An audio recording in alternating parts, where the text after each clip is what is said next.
Hey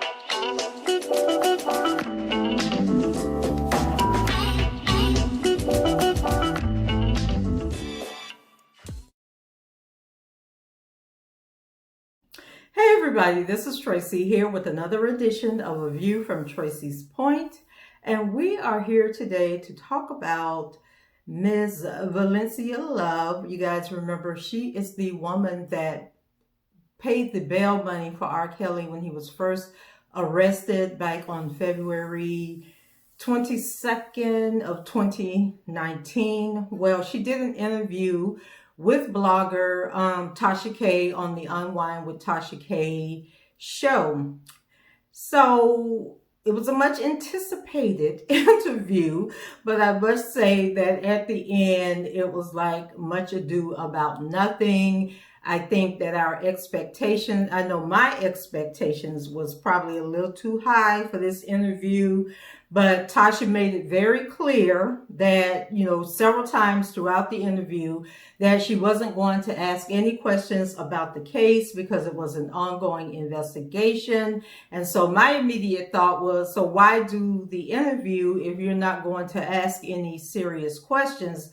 And so for me, it seemed that maybe Tasha was more interested in learning more information about Daryl Johnson, than bringing insight into the relationship between Miss Love and Mr. Kelly.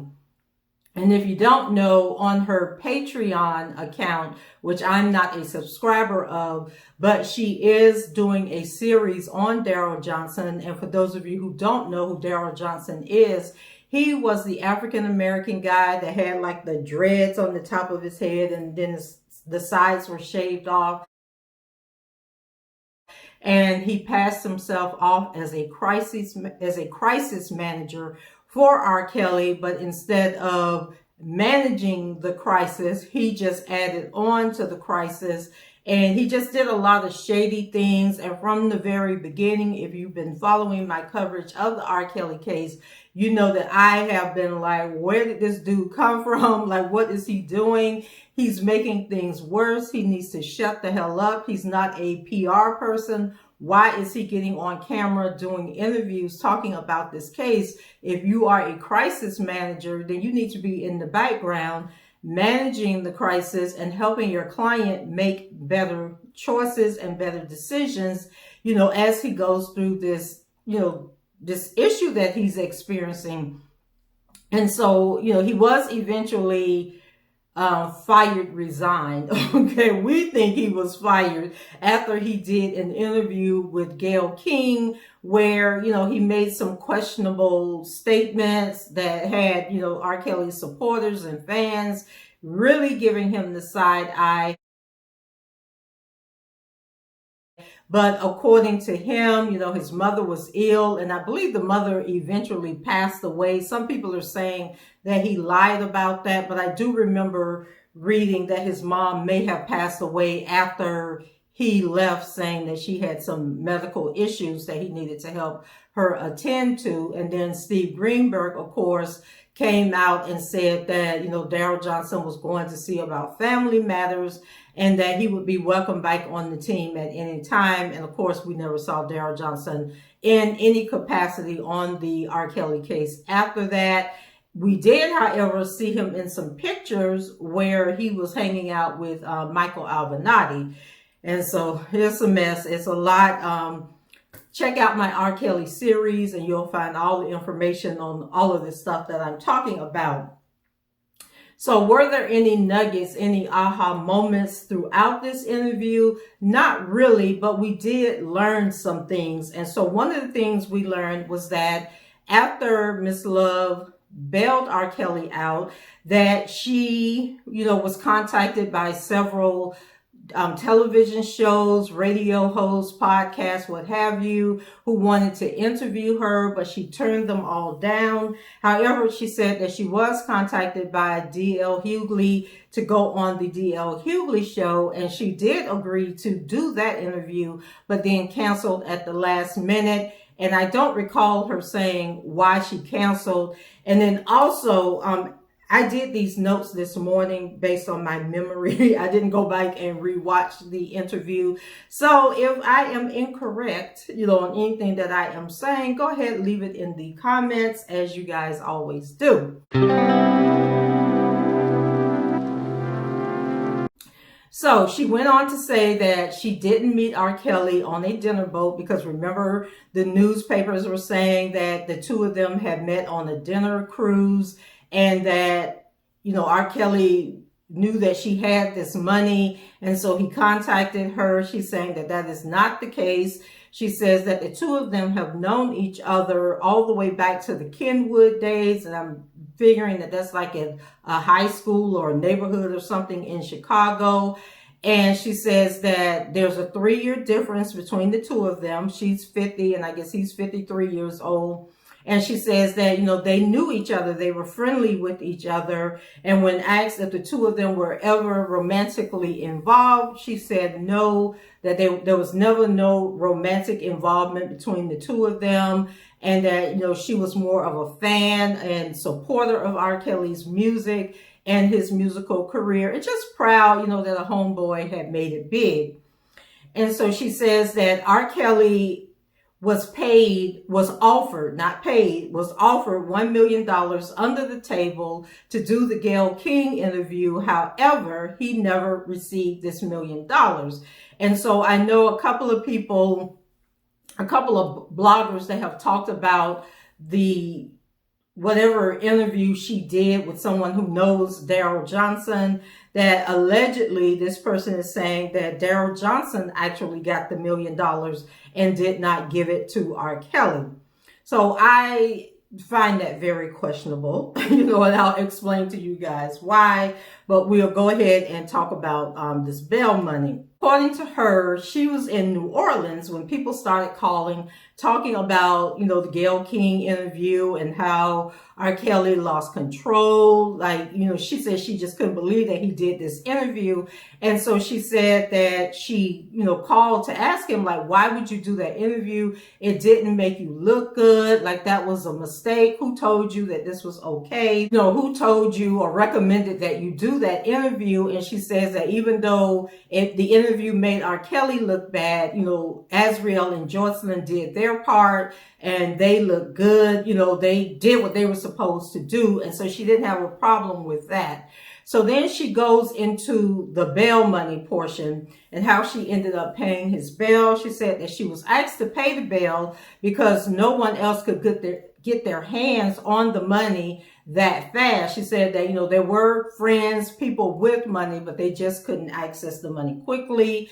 And she says that she was able to get the money because she owns a business. She has a business account. And so I'm guessing she was saying that because it would look more legit if a business owner came up with $100,000 than it would look if Joe Blow was sitting around and had $100,000 in his personal, bank account. Now you're opening yourself up to be investigated as to why you have this $100,000. Who are these people? That type of thing. And so I would think that it would be the reverse, because we know that people slammed her business.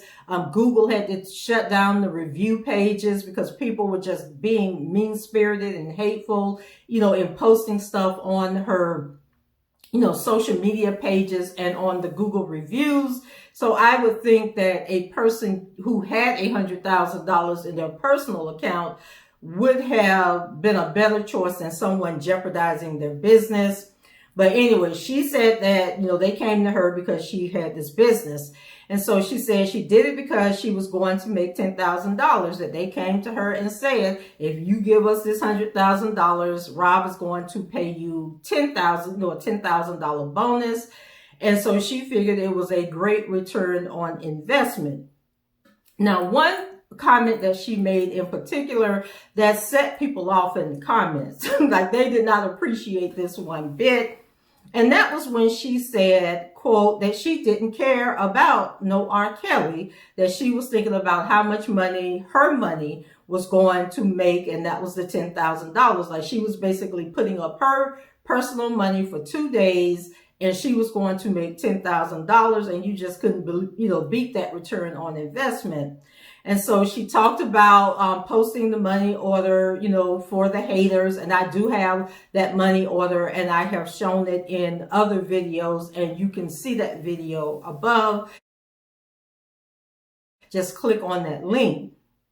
So she did say that when she was asked to pay the bond money, that she told R. Kelly to look her in the eyes and tell her the truth. Like, did he do any of the stuff that he was being accused of?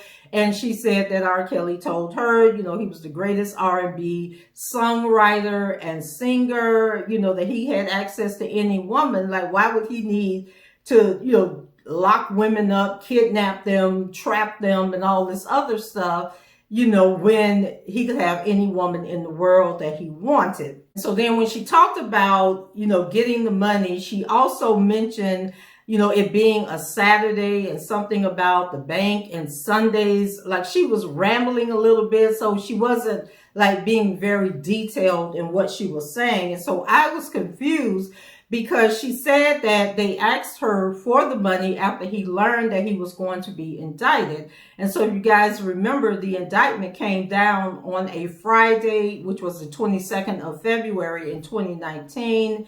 And so they allowed R. Kelly to turn himself in. And it was later on that evening that, he finally did turn himself in. And so he went to the bank on the 21st, which was the day before. And remember, this news stories were out that was the first time he had ever, been to the bank before. And so he found out that he had $350,000 in the bank account.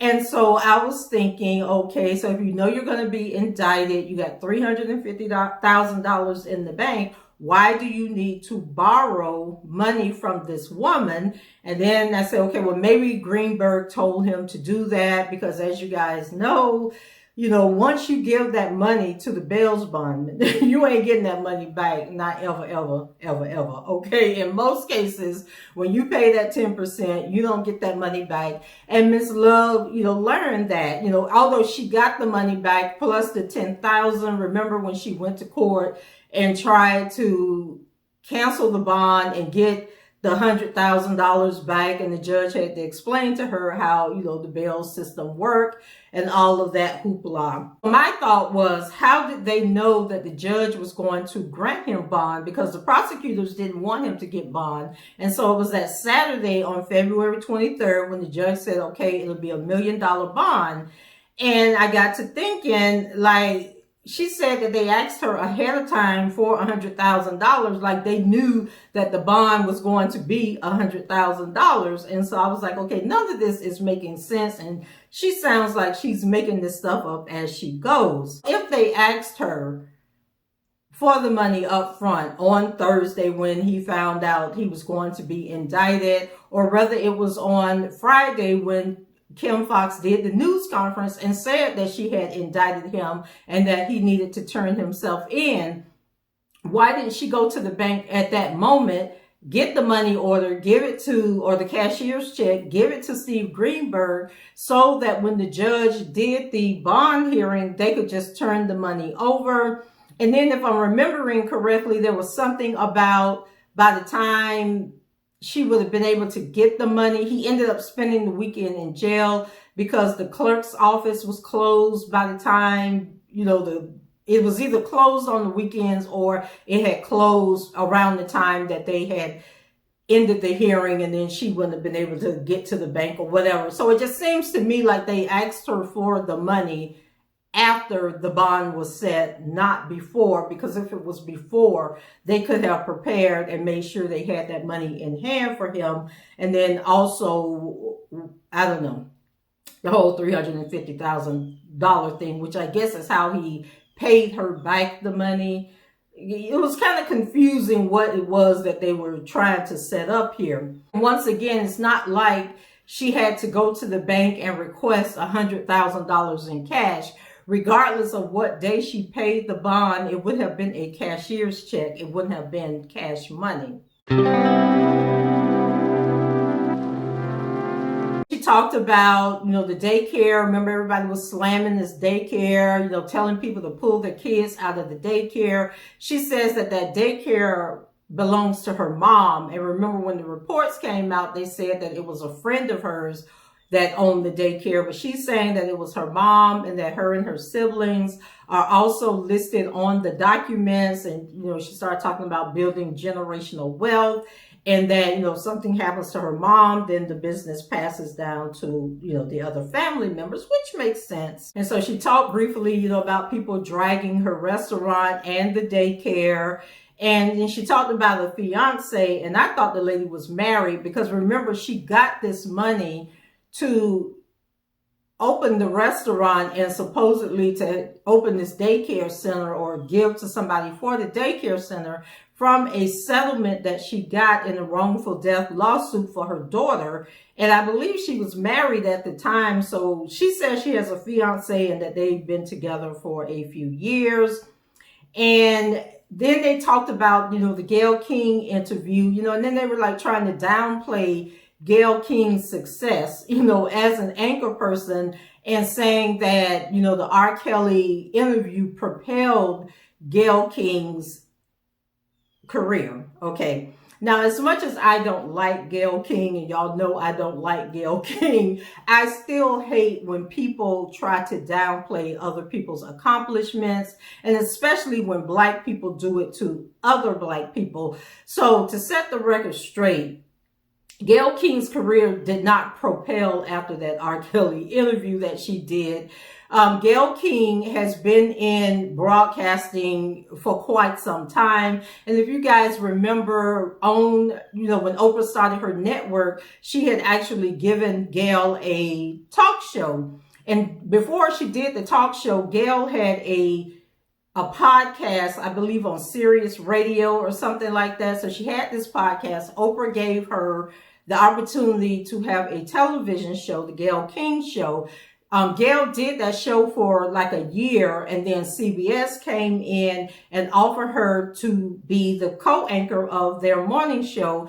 And Gayle has been the co-anchor since 2012. And I remember after she became the co-anchor with, is it Charlie Rose? I think it is. And they got a lot of accolades about their chemistry and their friendship. And so Gayle had been doing well. Gayle, I believe, is in like the Broadcasters Hall of Fame. So Gayle has been doing okay. And it wasn't Sirius. It was XM satellite radio that she had her show on. So anyway, Gayle has had a lustrous broadcasting career before she did the R. Kelly interview. Now, where the R. Kelly interview comes into play is that when Gayle was signed with CBS, she was signed for like $5.5 million a year. And so her contract was up for renegotiation a few months after she did that R. Kelly interview. So if anything, the way she mistreated R. Kelly and handled that interview helped her with her negotiations for her contract, because when she renewed her contract, she did get boosted up to $11 million a year. But that is in line with any other long-term anchor, that after you have proven your success, you should expect to get a big raise. So let's not, regardless of how we feel about Gayle King, let's not downplay her accomplishments and her skills and talents and what she does. Because if she had done that same interview to somebody that we dislike, we would have been cheering her on and saying that's the way to go. Just the way the people who are against R. Kelly, were celebrating and cheering the way that she treated him, regardless of whether it was fair or not. Same thing with the whole Kobe Bryant interview with Lisa Leslie. If you were a Kobe fan, you were pissed off about that interview. And if you were a Kobe hater, you were like, yeah, she did the right thing. She should have brought that up.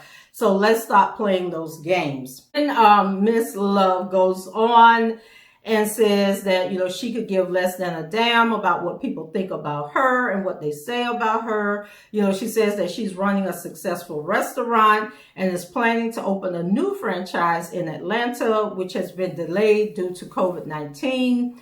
So obviously the blowback, from her posting the bail for R. Kelly, and I'm assuming she also is the person that posted the child support money the second time he was arrested, because she kept saying she did it twice. So those were the only two times I could think of, was when he was arrested on the Cook County charges and when he was arrested for the child support. She was the one that put that money up. And so she's actually a testament to what I say to people all the time. Like when the cancel culture comes after you, when people are trying to shame you with, because you don't agree with what they agree with and you speak your opinion, pay them dust. Okay. Just keep doing you, keep moving on, because people's attention span is so short. Okay. And by, 24 to 48 hours, they'll be moving on to harass somebody else and to be all up in somebody else's business, trying to tell them what to do. So that was the road she took. Like, she was going to do her. She wasn't shutting her business down.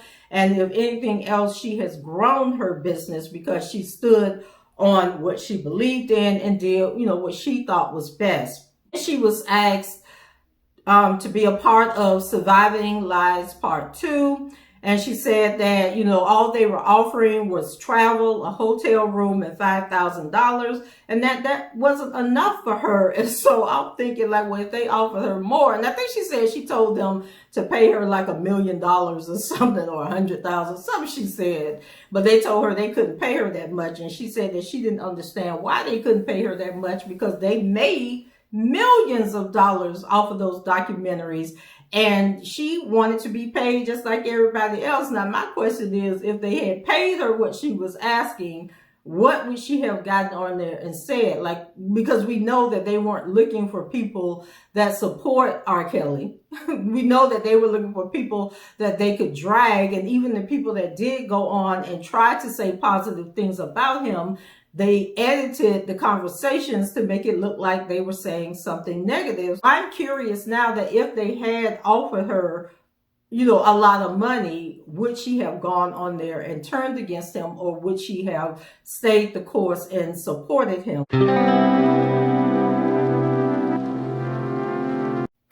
So then Tasha K asked her about the allegations against R. Kelly. And so Miss Love, started going into a story about how when she was 16, she dated a man that was like 20 or 22 years old. Then she wandered off and started talking about, the different ages in different states. Like in Chicago, I think Tasha K brought up that, in Chicago it's 17. Then they talked about in Atlanta, it was 16. Then she said in some state, I believe Alabama, that it's 13. And so I was just like, oh my God. She started talking about, other celebrities that have dated, younger women, teenagers, and nobody is, calling them to the carpet. They haven't been arrested. She talked about Hugh Hefner and the Playboy Mansion, and how people paid, had paid memberships, to get into the Playboy Mansion, but nobody is calling them out. They talked about how Gail and Oprah haven't, talked about the whole Weinstein case and that type of stuff. And I'm just sitting there like, because this is one of my point of contentions with people. If you know somebody personally and somebody is asking you something about that person, to me as a friend or somebody who knows that person personally, don't go into this commentary, because it makes it seem like you are, like you're making excuses, like you believe it could be true, but you're making excuses to kind of explain it away and to say why they shouldn't be held accountable for what they're being accused of. So for me, if I'm your friend and you're being accused of something, all I am going to say is, I support this person. The person that I know and love would never do the things that this person is being accused of. And I think that we need to reserve judgment, until the court of law, presents their evidence and proves or disproves their case. But until then, I have no comment, because otherwise you're just feeding the flames and you're making it not look good for the person that you're saying that you support. Leave the opinions and the commentary to the bloggers and the podcasts and, people on social media going back and forth. But as a friend, you need a simple statement. That's not the person that I know and love. And we need to let this play out in the court of law. So that was pretty much all that was happening on that interview.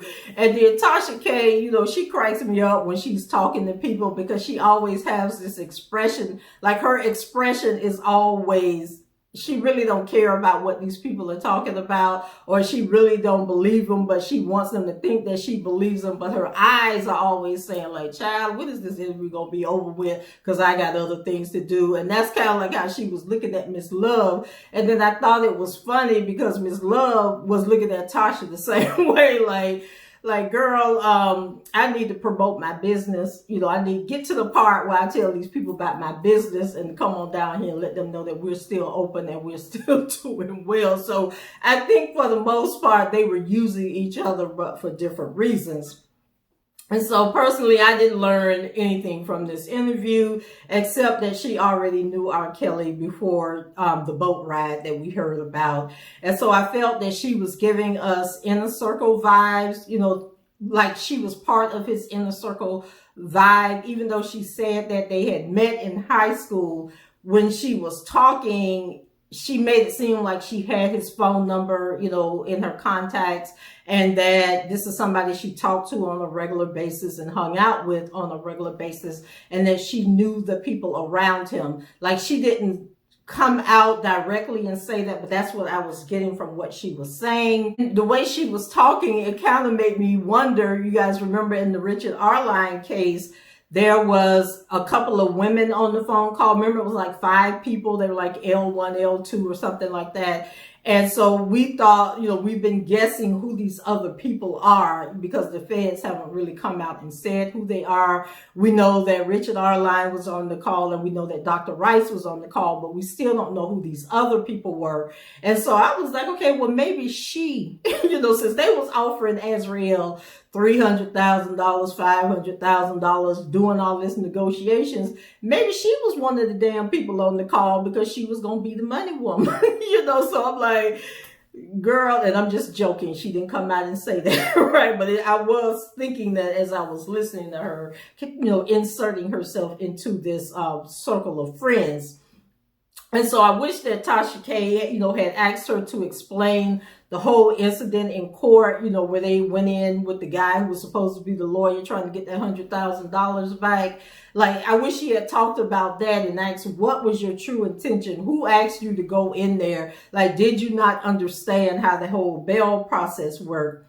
And like I said earlier, Tasha focused a lot on Daryl Johnson. And Miss Love, she seemed to just be repeating, stuff that we've already heard on social media that other people have said about Daryl Johnson, and was just basically co-signing what Tasha was saying about that $1 million. And so I told you guys I was going to get back to that $1 million when I talked about it earlier. To me, that whole story about CBS offering R. Kelly $1 million under the table to do that interview makes zero sense to me. It is unethical, for news outlets to pay people for interviews. We already know that. However, people get paid for interviews all the time. They just use different tactics to pay the people. So if they wanted to offer R. Kelly any sum of money for doing that interview, there were several ways that they could have did it that would have been above the table and legitimate. They could have offered to pay him for doing the interview in his home. He could have charged them like, you want to come in my house. Remember, Gail was sitting in the one room and they were talking about the Christmas tree and all that stuff. He could have charged them for that, or they could have said, well, we'll pay for footage to be able to film your home, that type of thing. They could have paid him for exclusive images and videos that he has, about growing up, his family, that type of thing. That was one way for them to give him money. They could have worked a deal to route the money through Sony. because I know a lot of y'all think that Sony is behind the whole takedown. And I've told you time and time again that I do not believe that that is true. Sony has no reason whatsoever under the sun to have been a part of trying to take R. Kelly down. But that's a discussion for another day. And so then there was the handling of the money. Like, how do you pay someone $1 million under the table? Were they going to go to the bank and withdraw $1 million from the bank and hand him the $1 million in a briefcase after the interview? Was it going to be routed to an offshore account? You know, maybe it was given to, or supposed to be given to Greenberg, and that's why the feds were checking people, you know, bank accounts. Remember, we had the whole story where they found out that the feds in Chicago had been checking all the attorneys' bank accounts to see where this, you know, I don't know what they were looking for, but maybe that's what they were looking for, was this $1 million that CBS allegedly had given R. Kelly, and seen, you know, who got the $1 million. I don't know. We were thinking that they were checking bank accounts to see where the money was going to that the fans have been donating to his defense fund. But hey, this is another thing that they could have been looking for.